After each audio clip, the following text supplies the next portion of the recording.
Les fausses nouvelles continuent à se multiplier. Par conséquent, nous avons besoin de renforcer le contrôle.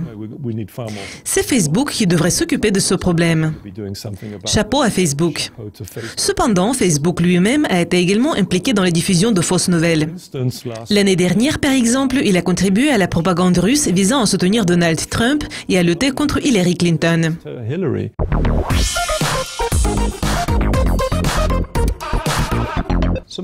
Michael, vous venez d'être nommé directeur du programme de doctorat en RSE et durabilité à la Geneva Business School. Maintenant, vous semblez faire un pas en avant dans la vie. Mais actuellement, nous observons qu'il y a un recul dans le domaine des droits de l'homme, de la démocratie et du respect général dans le monde entier. Quel est votre point de vue à ce sujet? J'ai probablement beaucoup de travail à faire. Je pense que vous avez raison. Actuellement, beaucoup d'institutions connaissent des difficultés. Mais tout d'abord, parlons de la démocratie. La démocratie ne concerne pas seulement les élections, mais aussi les libertés de la presse, la primauté du droit et le respect des droits de l'homme. Donc, la notion de la démocratie ne concerne pas seulement les élections. Évidemment, les élections jouent un rôle important. Mais comme le disait Winston Churchill, la démocratie n'est pas une forme efficace de choisir un leader, mais c'est la meilleure forme que nous ayons. Je pense que nous devons rester attachés aux principes démocratiques. Le problème est que les gens pensent plutôt à court terme qu'à long terme. Il faut probablement expliquer mon idée, car les gens ne vont pas comprendre ce que je voudrais dire. S'il s'agit du Brexit, par exemple, le problème est que les gens ont refusé d'écouter les experts. Donc, nous pouvons le comparer à les situations où les gens acceptent qu'un poissonnier fait une intervention chirurgicale à cœur ouvert. S'ils rejettent l'avis des experts, ils font la même chose. Je pense que nous devons être vraiment prudents dans ce contexte. J'ai toujours pensé que l'éducation était un élément clé pour assurer la démocratie, le respect des droits de l'homme et le respect mutuel entre les gens. Maintenant, j'ai un autre point de vue. Ces derniers temps, nous voyons que les gens éduqués peuvent commettre des actes vraiment horribles, des actes terroristes. Récemment, nous avons entendu parler d'une tragédie à Las Vegas, où un homme qui a probablement fait ses études dans un des pays ayant le meilleur système d'enseignement dans le monde a pris un fusil semi-automatique et a tué des innocents. C'est un acte terrible et absurde. Donc, pour lutter contre tous ces problèmes, nous avons besoin de plusieurs facteurs. Et évidemment, il est important que nos politiciens mentent moins dans la vie publique. Je pense qu'un des plus grands mensonges, c'était la déclaration que 350 millions de livres sterling seront versés dans le NHS. Oui, c'était la déclaration de Boris Johnson qui pourrait devenir le chef du Parti conservateur britannique et le prochain Premier ministre. Cette information a été publiée dans Private Eye, où Boris Johnson travaillait auparavant. Et je pense qu'il vaudrait mieux qu'il reste à Private Eye. Mais sur le fameux bus rouge que Boris Johnson a utilisé l'année dernière dans la campagne pour le référendum, nous avons pu lire que le pays allait recevoir 350 millions de livres sterling par semaine s'il quittait l'Union européenne.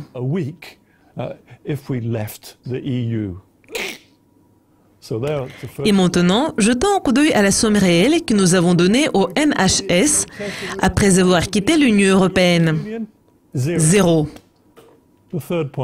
Le troisième point que nous voyons, c'est la somme que selon Boris Johnson nous devrions donner à l'Union européenne pour le divorce après la sortie de l'Union européenne. Nous voyons, c'est 0. Mais la somme réelle que le Royaume-Uni devra payer à l'Union européenne après le Brexit atteint 36-40 milliards de livres sterling. Comment ce menteur a pu être nommé ministre des Affaires étrangères et devenir une personne influente et puissante dans notre pays? Je pense que c'est inadmissible. Il faut montrer que les fausses nouvelles de cette sorte sont ridicules. Et c'est ce que nous faisons aujourd'hui. Il faudrait probablement envoyer des agents de recouvrement des créances chez Boris. En fait, moi, je suis allé dans son quartier. Je me suis promené près de sa maison. Les gens vont voir la tombe de Karl Marx. Et moi, je suis allé voir la maison de Boris. Le jour suivant, ma femme m'a demandé pourquoi j'y étais allée. Et j'ai répondu que je voulais juste voir d'où il venait, voir son environnement, pour essayer de comprendre ce qui a influencé son esprit et ses idées. Et le lendemain, avec un de mes amis, nous sommes allés au restaurant tout près de la maison de Boris Johnson. Et nous n'avons pas pu y accéder parce qu'à cause de la rupture d'une conduite d'eau, tout le quartier d'Islington avait été inondé. Mais ce n'était pas à cause de moi. Nous avons parlé des fausses nouvelles. Et les fausses nouvelles sont toujours diffusées sur les médias sociaux. Donc, quel est le rôle des médias sociaux dans tout cela? Quelle influence ont-ils sur les esprits des gens? Sans aucun doute, les médias sociaux et l'information diffusée sur ces médias ont une influence énorme sur les gens. Ces messages instantanés deviennent une source d'information pour les gens. Mais ces messages et tous les nouveaux sites ne sont pas contrôlés. Je parle des médias sociaux tels que WhatsApp, Instagram, LinkedIn, Twitter. S'il s'agit de Twitter, nous avons vu quel chaos le président américain avait créé en utilisant 80 caractères. Twitter a récemment annoncé que les messages pourraient contenir 140 caractères. Le président américain va probablement arriver à mettre du sens dans ces messages de 140 caractères. Mais à vrai dire, j'ai des doutes à ce sujet. Mais les fausses nouvelles continuent à se multiplier.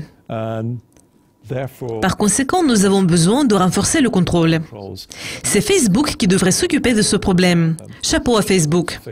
Cependant, Facebook lui-même a été également impliqué dans la diffusion de fausses nouvelles. L'année dernière, par exemple, il a contribué à la propagande russe visant à soutenir Donald Trump et à lutter contre Hillary Clinton. Donc, les médias sociaux sont incroyablement puissants. Nous devons espérer qu'ils ne seront pas utilisés à des fins nuisibles. Les responsables doivent commencer à prendre le contrôle des médias sociaux. Ils auront besoin d'éducation et ils devront respecter les médias et leurs utilisateurs. Et les experts doivent bien réfléchir avant de dire quelque chose et bien formuler leurs idées.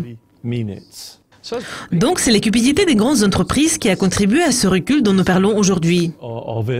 Je pense que c'est un des facteurs. Il y a toujours eu de la cupidité dans les sociétés humaines. Mais ce facteur est trop simple pour expliquer des processus vraiment complexes que nous observons pour le moment. Je travaille dans le domaine de la responsabilité sociétale des entreprises. Les gens me disent souvent que la RSE est en train de disparaître. Il y a environ 15 ans, un des leaders de la RSE a dit que la RSE était morte. Mais récemment, j'ai déjeuné avec le chef de la RSE d'une compagnie pétrolière. Donc la RSE n'est certainement pas morte. Mais les gens inventent souvent de nouveaux termes. Il y a toujours des changements. Aujourd'hui, cela pourrait être décrit par un autre terme. Mais la notion existe toujours. Le fait est que depuis ces 20-25 dernières années, la plupart des entreprises, des grandes entreprises mondiales, comprennent ce qu'est la responsabilité sociétale des entreprises. Et la plupart des entreprises travaillent dans ce domaine. Mais nous savons tous qu'une hirondelle ne fait pas le printemps. L'entreprise BP, par exemple, était considérée comme une entreprise socialement responsable. Mais puis, il y a eu une explosion dans le golfe du Mexique et un accident lié au pétrolier Brent Spar dans la mer du Nord. Il est à noter que l'entreprise a essayé de contrôler les situations, mais elle a toujours un long chemin à parcourir, car les conséquences sont graves. Et c'est pour cette raison que j'ai proposé de créer une charte pour les entreprises sur les points les plus importants. À mon avis, aujourd'hui, toutes les entreprises doivent commencer à penser plus largement, penser à la société en général, parce que les problèmes de la société ont une influence négative sur leur activité. Les entreprises doivent savoir ce qui se passe autour d'elles et elles doivent être impliquées dans la vie de la société d'une manière ou d'une autre. Donc, via une charte, je voudrais demander à toutes les grandes entreprises quels sont les principaux problèmes auxquels elles sont confrontées et comment elles vont les résoudre. Michael, merci de votre participation aujourd'hui. C'est un plaisir de vous accueillir dans notre studio. Merci, Kayas. Je suis ravie d'être ici et d'être interviewé par un véritable expert. Et merci d'être avec nous. Abonnez-vous à la chaîne de Dukascopy TV pour découvrir plus d'interviews intéressantes.